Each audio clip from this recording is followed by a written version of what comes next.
Secara struktural, sel merupakan satuan terkecil, makhluk hidup yang dapat melaksanakan kehidupan, yang merupakan unit terkecil penyusun makhluk hidup. Secara fungsional, sel berfungsi untuk menjalankan fungsi kehidupan seperti menyelenggarakan kehidupan jika sel-sel penyusunnya berfungsi, kemudian membentuk organisme.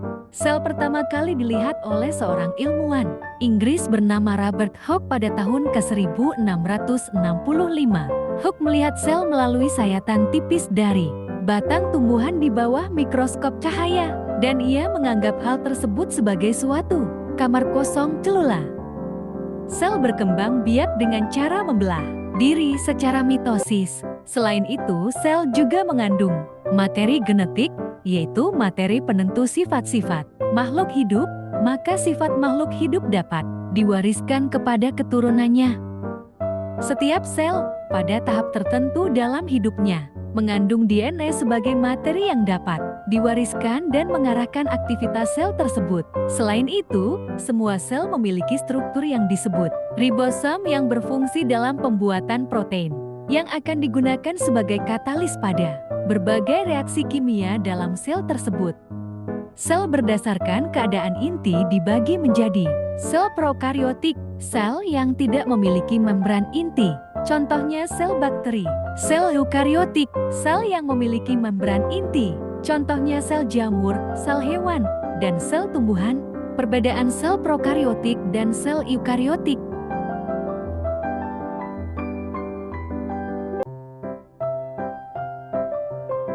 Sitoplasma. Dalam sel tumbuhan dan sel hewan terdapat sitoplasma, yaitu substansi kental yang terletak di antara membran sel dan inti sel. Disinilah organel sel yang lain berkumpul. Sitoplasma berfungsi untuk mengatur produksi energi, sintesis protein, dan pengolahan zat-zat kimia. Mitokondria. Mitokondria berasal dari bahasa Yunani yang terdiri dari dua kata, yaitu mitos artinya benang dan chondros yang artinya butir.